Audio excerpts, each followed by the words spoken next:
Bonjour. Aujourd'hui, Sylvie a rendez-vous avec sa monitrice d'auto-école. Elles se connaissent bien et pour cause, Sylvie est une multirécidiviste de l'échec au permis de conduire.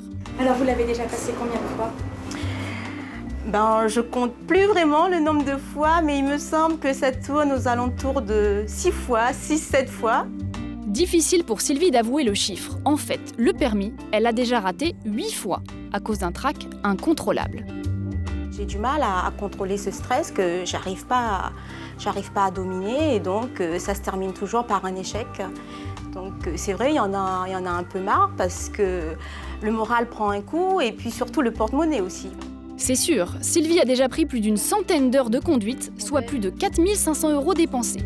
Le mois prochain, prévoyante, elle a calé 2 dates d'examen pour tenter de décrocher enfin son permis de conduire. On vous souhaite beaucoup de chance.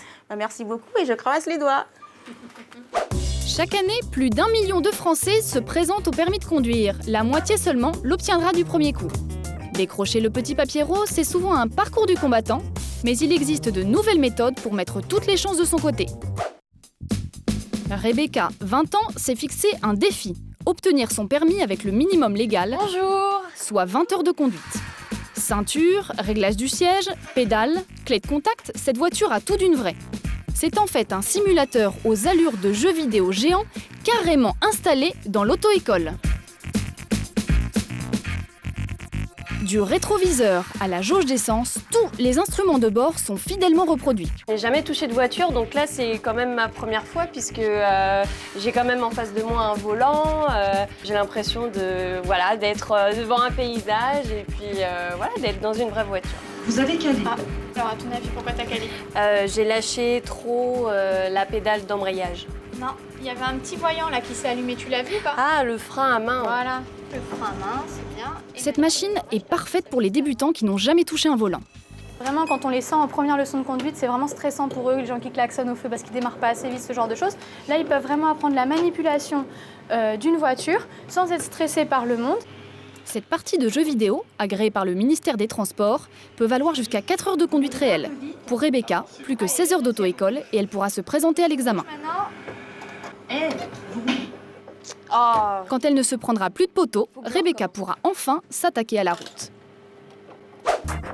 François doit décrocher son permis du premier coup. À la clé, un emploi.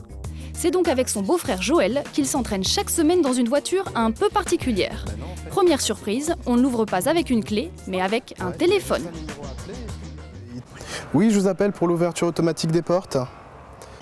Ça y est, c'est ouvert. L'ouverture de la voiture est en fait commandée par satellite et autre surprise, c'est François sans permis qui se met au volant.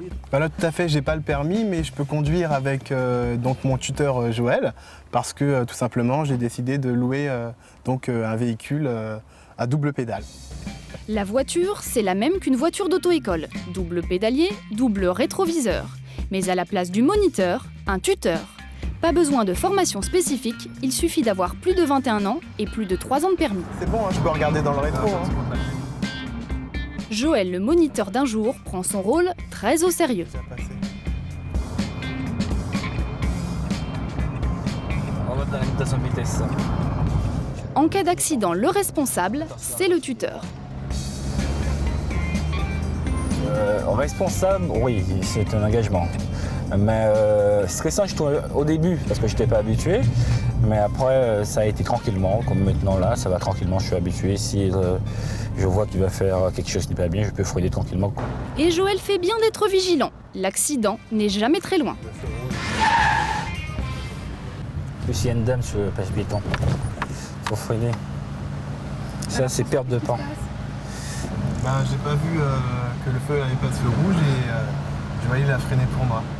Grâce au double pédalier, l'apprenti conducteur a évité l'accident. Autre avantage, l'heure de location de cette voiture d'apprentissage coûte 3 fois moins cher qu'une leçon classique et elle se loue d'un clic sur Internet. Voici enfin Clara. Elle a déjà 76 heures de conduite derrière elle et ne se sent toujours pas prête pour l'examen. Du coup, son auto-école lui a proposé une méthode souvent conseillée aux très jeunes conducteurs. Là, on va faire un petit tour avec mon mari et c'est moi qui conduis. C'est lui qui avait le permis. Moi, j'ai ce truc-là. Clara, 30 ans, a opté pour la conduite accompagnée. Et elle a 3000 km à faire avec son mari. C'est pas gagné. Oh, il faut arrêter la musique quand on conduit. Mais quand tu seras habitué, tu écoutes tout le temps la musique. Mais là, moi, j'adore écouter la musique avec lui, pas question. Pas de musique pour Clara, mais des économies importantes pour le couple. J'ai dépensé presque 4 000 € pour le permis de conduire. Et là, je suis encore passée en conduite accompagnée avec mon mari parce que nous, on a plus d'argent en fait. Et je suis plus à l'aise aussi avec mon mari. Il reste à Clara 2400 km avant qu'elle puisse se présenter à l'examen. Si elle l'obtient, encore faudra-t-il le garder. L'année dernière, plus de 90 000 permis ont été retirés. voilà, je compte en marche arrière. Accélère. Accélère. Enfin, pour l'obtenir, ce satané permis, Clara ne devra pas louper son créneau.